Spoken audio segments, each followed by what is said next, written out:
compartir una palabra de parte del Señor. Espero que estemos muy atentos y, como decía el pastor, tome notas de poderlo hacer. Si no, yo les preparo copias del mensaje. ¿Por qué? Porque es importante que visitemos nuevamente aquellas cosas que Dios nos ha hablado ya, con el propósito de que nuestra relación con Él mejore y nuestra tarea sea cumplida en Él. Amén. Bendito sea el nombre de Jesús. ¿Cuántos dicen amén? Amén. Gloria a Dios. Vamos a recorrer un poco las escrituras. Como saben, me gusta recorrer las escrituras y encontrar qué dice Dios allí, qué me dice Dios a mí allí. Amén. Y la semana pasada el pastor habló acerca de Abraham y de que fue considerado amigo de Dios. Y mientras estaba sentada escuchándolo, mi mente comenzó a pensar, divagaba un poco, pero no era que estaba distraída, sino que estaba considerando lo que Dios vio en todas estas personas de las cuales vamos a hablar en el día de hoy. ¿Qué ve Dios en mí? Es el tema de este mensaje. Y pensaba en Abraham. Abraham se consideró amigo de Dios. Y pensaba el domingo pasado, ¿qué vio Dios en Abraham para considerarlo su amigo? ¿Qué ve Dios en mí? Vamos a comenzar. ¿Se ha preguntado alguna vez qué vio Dios en hombres como Abraham, Moisés o Elías? ¿Ha pensado que acaso Dios tiene hijos preferidos o favoritos a quienes les encomienda grandes tareas? ¿O de qué estarán faltos otros a los que no usa Él? ¿Lo ha considerado? Vamos a ver la vida de un hombre común y corriente y que en circunstancias adversas Dios llamó para que hiciera una gran tarea. Y veamos qué vio Dios en él para haberlo elegido. Así que vamos al libro de Jueces, capítulo 6, versículos 11 al 14. Jueces, capítulo 6, versículos 11 al 14.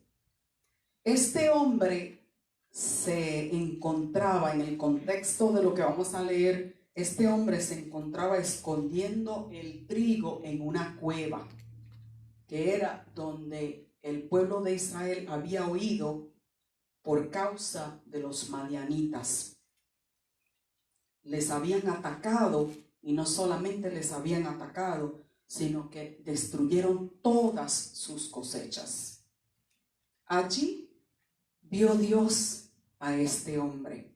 Y vamos a ver estos versos y voy a señalar algunas cosas que mientras los leía pude ver, pude entender, pude percibir. Versículo 11 comienza así. Y vino el ángel de Jehová y se sentó debajo de la encina que está en Ofra, la cual era de Joás Abieserita. Y su hijo Gedeón estaba sacudiendo el trigo en el lagar para esconderlo de los madianitas. Quiero que subraye, se sentó. Me parece interesante cómo Jehová, el ángel de Jehová, se sentó. ¿Y se sentó para qué? Para observarle. Para observar qué hacía este hombre con aquel trigo, cómo diligentemente estaba sacudiendo el trigo y escondiéndolo. Versículo 12. Y el ángel de Jehová se le apareció y le dijo: Jehová está contigo, varón esforzado y valiente. Y Gedeón le respondió: Ah, Señor mío, si Jehová está con nosotros, ¿por qué nos ha sobrevenido todo esto? ¿Y dónde están tus maravillas que nuestros padres nos han contado diciendo, ¿no nos sacó Jehová de Egipto? Y ahora Jehová nos ha desamparado y nos ha entregado en mano de los madianitas. Y mirándole Jehová le dijo, ve con esta tu fuerza y salvarás a Israel de la mano de los madianitas. ¿No te envío yo? Y pregunto, ¿qué vio Dios en Gedeón? Pues si regresamos al versículo 12, Dios vio en él esfuerzo, valentía y diligencia. Y mire lo que le dice en el 13, ve con esta tu fuerza. ¿Qué fuerza? Esa valentía, ese esfuerzo, esa diligencia. Esas son las cualidades con las cuales le envió a cumplir con la tarea que le había encomendado. Impresionante, ¿verdad? Sí. Ahora vayamos a 1 de Samuel, capítulo 16, versículos 7 al 13. 1 de Samuel, capítulo 16, versículos 7 al 13. Este es un pasaje que es muy conocido por nosotros. Lo hemos leído muchas veces, hemos oído muchos estudios bíblicos al respecto, muchos sermones. En este otro pasaje se encuentra el profeta Samuel camino a ungir al próximo rey de Israel, luego de que Dios había desechado al rey Saúl por su desobediencia. Vamos al verso 7. Y dice así: y Jehová respondió a Samuel, no mires a su parecer, ni a lo grande de su estatura, porque yo lo desecho. Porque Jehová no mira lo que mira el hombre, pues el hombre mira lo que está delante de sus ojos, pero Jehová mira el corazón. Somos impresionados por la apariencia, ¿cierto? Pero eso no impresiona a Dios. A Dios le impresiona el corazón. Conocemos la historia de cómo uno a uno sus hermanos vinieron ante Samuel, mas ninguno de ellos fue elegido. Vamos ahora, estoy saltando un poquito. Vamos ahora al verso 12 y dice así: porque le preguntó Samuel al padre de David, Isaí, ¿son estos todos tus hijos? Él estaba seguro de la encomienda que Dios le había dado de ungir al rey en esa familia específicamente.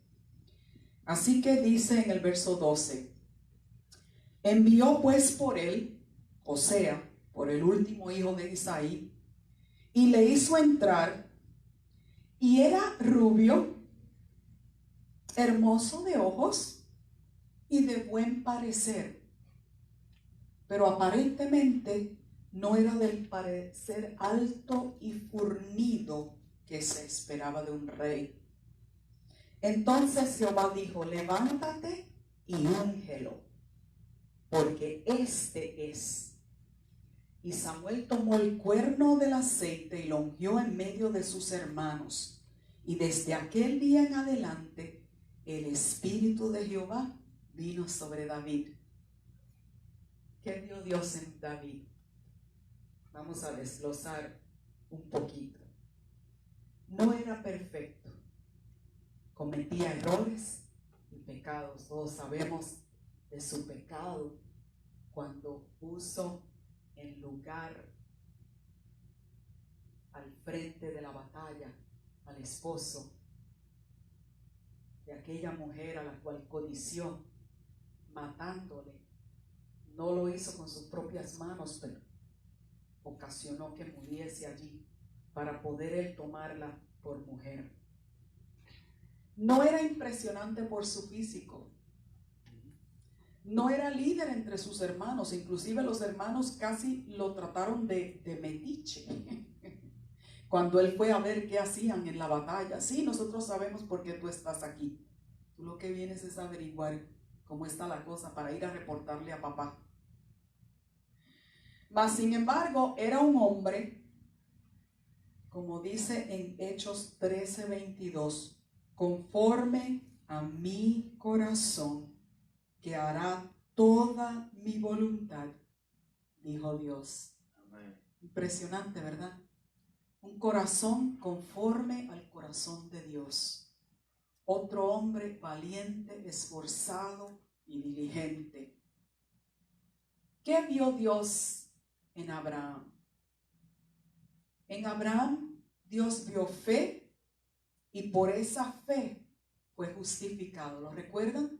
Cuando creyó a Dios, que le dijo que le daría descendencia que sería mucho mayor que las estrellas del cielo y la arena del mar. ¿Qué vio Dios en José? Santidad, para no ceder ante la tentación. Pero además de eso, vio un espíritu de perdón y humildad, entendiendo que Dios tenía un propósito grande para con aquella encarcelación, y todo lo que ocurrió después lo conocemos muy bien. ¿Qué vio Dios en Josué? Fidelidad. Se mantuvo al lado de Moisés todo el tiempo, aprendiendo de Moisés hasta el punto de que fue a él a quien Dios escogió para que entrase al pueblo de Israel a la tierra prometida. ¿Qué más vio Dios en Josué? Visión. Cuando él con los otros 11 espías, incluyendo a Caleb, fueron a conocer, a reconocer esa tierra prometida, al regreso su reporte fue un reporte visionario. Es una tierra que fluye leche y miel. Contrario a los demás, que lo que dijeron fue, allí había gigantes, pero él tuvo visión y Dios vio eso en él. ¿Qué vio Dios en Esther? ¿Recuerdan a Esther? Vio entrega. Se humilló delante del Señor cuando entendió que solo humillándose Dios podía librar tanto a su tío Mardoqueo como a la nación de Israel de ser exterminada por siempre por aquellos viles hombres. ¿Qué vio Dios en Elías? Integridad. ¿Recuerdan a Elías que hizo que todos aquellos seguidores de Baal fuesen destruidos y profetizó ante reyes, hizo la voluntad de Dios y por ello fue llevado al cielo y no vio muerte? ¿Qué vio Dios en Enoc? Dice la Biblia que caminó con Dios por lo que lo traspuso. ¿Usted sabe lo que es eso? Que la misma Biblia reconozca esa virtud, esa cualidad en él. Caminó con Dios. Eso significa que todo el tiempo lo que hablaba, lo que hacía, lo que pensaba era conforme a Dios. ¿Qué vio Dios en Samuel? Vio un fiel profeta. Dice la Biblia que no dejó caer a tierra ninguna de sus palabras. Tremendo, ¿verdad? ¿Qué vio Dios en Daniel? Vio un adorador. Aún en medio del cautiverio, allí abría las ventanas con su rostro dirigido hacia Israel, oraba y adoraba a Dios. Y en el Nuevo Testamento hay 3 que vale la pena distinguir. 2 de ellos Dios dijo algo bien especial. El centurión, ¿lo recuerdan? Aquel cuyo siervo había enfermado y envió a sus siervos para que buscasen a Jesús, le pidiesen que orara por él. Pero hubo tanta humildad en él que le dijo, no soy digno de que entres a mi casa, mas di la palabra era un hombre humilde. Vimos a otra que allí en la ofrenda entregó lo único que tenía. Y de ellos dos, ¿sabe qué Dios dijo? Que no había visto fe más grande en Israel. Y el último que voy a mencionar es Cornelio. Cornelio fue el primero de los gentiles que fue salvo. ¿Qué vio Dios en él? Temor de Dios. Ofrendaba, era generoso, era dadivoso. Dios vio su corazón y por eso Dios envió al apóstol Pedro para que le predicase el evangelio. Se salvó él y toda su casa, y creo que incluyendo sus siervos. Vamos a Hebreos 11, versículos 32 al 40. Si vemos todas estas características de las cuales hemos hablado, la santidad de uno, la visión de otro, la integridad del otro, la entrega del otro, la fidelidad del otro, la visión del otro, todas estas características, se resumen en el libro de Hebreos como fe. Dios lo llamó fe. ¿Qué vio Dios en todos ellos? Fe. Fe para creer que en Dios haremos proezas. Amén. Amén. ¿Cuántos lo creen? Amén. Bendito sea el nombre de Jesús. Así que vamos al versículo 32 y comienza diciendo así el escritor del libro de Hebreos. ¿Y qué más digo? Porque el tiempo me faltaría contando de Gedeón, del cual ya hablamos, Barak, que fue sucesor de José y derrotó al rey Sísara, de Sansón de Jefté, que fue nazareo de nacimiento, reconoció la fuente de su fuerza en Dios y derrotó a los filisteos, de David, así como de Samuel y de los profetas, que por fe, y ahora vamos a ver todas las hazañas realizadas por la fe de todos estos. Dice, por la fe conquistaron reinos, hicieron justicia, alcanzaron promesas, taparon bocas de leones, apagaron fuegos impetuosos, evitaron filo de espada, sacaron fuerzas de debilidad, se hicieron fuertes en batallas, pusieron en fuga ejércitos extranjeros. Ahí vemos a todos estos, a Moisés, a José, a Josué, a Gedeón, a Esther. ¿Cuántos más vemos allí? Y dice en el verso 35, las mujeres recibieron sus muertes mediante ¿qué? Resurrección. Mas otros fueron atormentados, no aceptando el rescate a fin de obtener mejor resurrección. Otros experimentaron vituperios y azotes, y a más de esto prisiones y cárceles. Fueron apedreados. ¿Recuerdan a Esteban? Aserrados, dice la historia de la tradición, que Isaías, el profeta, fue aserrado. Puestos a prueba, muertos a filo de espada. ¿Recuerdan lo que le pasó a Juan el Bautista? Lo mismo ocurrió con un profeta, que uno de los reyes le pidió que profetizara, igual que todos los demás que le habían profetizado victoria en la batalla. Sin embargo, él fue el único profeta que habló palabra de Dios de verdad. Anduvieron de acá para allá cubiertos de pieles de ovejas y de cabras, como David, pobres, angustiados, maltratados, de los cuales el mundo no era digno, errando por los desiertos, como Moisés, por los montes, por las cuevas y por las cavernas. Y todos estos, aunque alcanzaron buen testimonio mediante la fe, no recibieron lo prometido, proveyendo Dios alguna cosa mejor para nosotros, para que no fuesen ellos perfeccionados aparte de nosotros. Algunos obtuvieron grandes victorias, mas otros tuvieron que sufrir contradicción y tribulación por su fe. Bendito Dios. Vamos a ver en Lucas 18, 1, 8.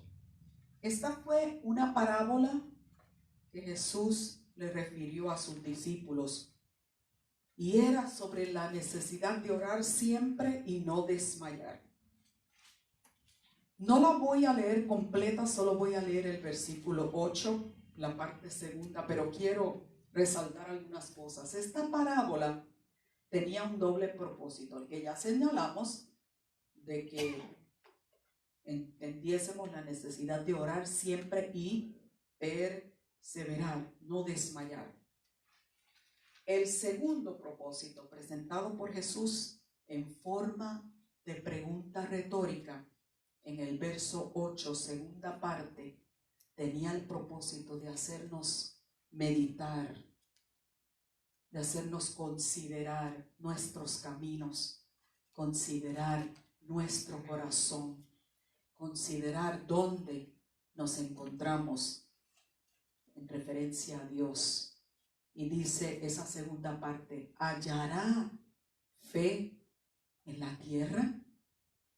Y pregunto, ¿hallará o verá Dios el nivel de fe en nosotros que nos lleve a realizar grandes hazañas en su nombre, como lo hicieron todos estos que hemos mencionado? Quiero leer una porción de un cántico que compuso el pastor Marcos Vidal. Y ese cántico tenía una porción que era como un reclamo de Dios para con nosotros. Se los voy a leer. El cántico se llama Buscadme y viviréis. Y dice así en esta porción: ¿dónde están aquellos hombres como Elías que dejaron todo por seguirme a mí? Que rompieron compromisos con el mundo solo por agradarme a mí. ¿Dónde están aquellos 3 que en Babilonia, ¿lo recuerda? Sadrach, Mesach y Abednego, que prefirieron ser quemados a ceder? ¿Dónde está aquel Daniel que me adoraba?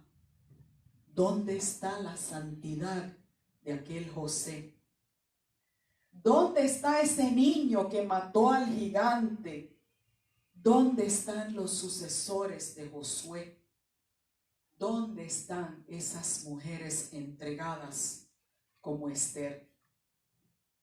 Y vuelvo y cito la pregunta retórica de Jesús: ¿hallará fe en la tierra? Nos corresponde a cada uno de nosotros aceptar el llamado de Dios, aceptar el reto y mostrar con nuestras acciones nuestra fe. Cuando escucho testimonios de lugares donde se prohíbe predicar el evangelio, soy impresionada con el espíritu de entrega que tienen todos esos creyentes. Escuchaba en estos días a un pastor americano que estuvo en China. Allí se congregó con un grupo de hermanos y ellos le dijeron: el que usted esté aquí pone en peligro nuestras vidas. Él, indagando, les preguntó: ¿por qué me dicen eso? Porque si se sospecha o encuentran que somos creyentes aquí donde está prohibido, somos encarcelados.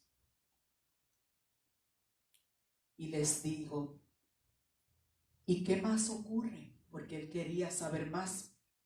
Les relataron lo que ocurre, lo que sufren en la cárcel, cómo ni siquiera pueden tener Biblia. Él llevaba solamente creo que unas 10 u 11 Biblias y las repartió entre ellos. Les dijo, lamento no tener más Biblias. Ellos le dijeron, no se preocupe, nosotros nos damos a la tarea de memorizar. Vio una hermana que entregó su Biblia a otra persona y le preguntó, ¿por qué usted se la entregó? Le dijo, porque ya yo me memoricé todo esto. Le preguntó, ¿por qué? Porque cuando estamos en la cárcel, lo único que nos sustenta es la palabra de Dios. Amén. Y nos repartimos la Biblia en páginas y nos la tenemos que memorizar rápidamente porque sabemos que nos las van a quitar para quemarlas. ¿No le impresiona a usted ese espíritu de entrega de sus hermanos? Sí. ¿Qué ve Dios en mí? Yo anhelo que vea en mí alguna, sino muchas, de las características que movieron a todos estos testigos, todos los que hemos mencionado, para cumplir con su obra y para poner la mano en el arado y nunca mirar atrás. Todos empeoramos al Señor. Amén. Bendito sea el nombre de Jesús. Padre, te damos gracias porque nos hablas y nos instas, Señor, a serte fieles, a ser hacedores de tu palabra, a conquistar reinos en tu nombre, mi Dios, a llevar tu nombre por todos los pueblos, proclamar tu señorío, tu grandeza, tu poderío a todos los que no te han conocido, Señor. Tu iglesia, la iglesia primitiva, pedía de ti denuedo. Inúndanos de ese denuedo, Señor, de esa valentía, de ese coraje para servirte. Que nosotros como Josué podamos decir, mi casa y yo serviremos a Jehová. Y que lo hagamos con determinación. Y que no pongamos ningún tipo de excusa ante ti, sino que nos sometamos a ti. Que no te tengamos que decir como Jeremías, soy niño. Como Gedeón, ¿por qué estoy en esta condición? Como Moisés, es que no soy tardo para hablar. Que por el contrario, Dios, aquellas cosas que has puesto en nuestro corazón sean, como le dijiste a Gedeón, que vayamos con esta fuerza y cumplamos con tu voluntad. Así asístenos, así ayúdanos, Señor, en el nombre de Jesús, para que en ti hagamos grandes proezas y este mundo conozca que en tu pueblo hay Dios grande y todopoderoso.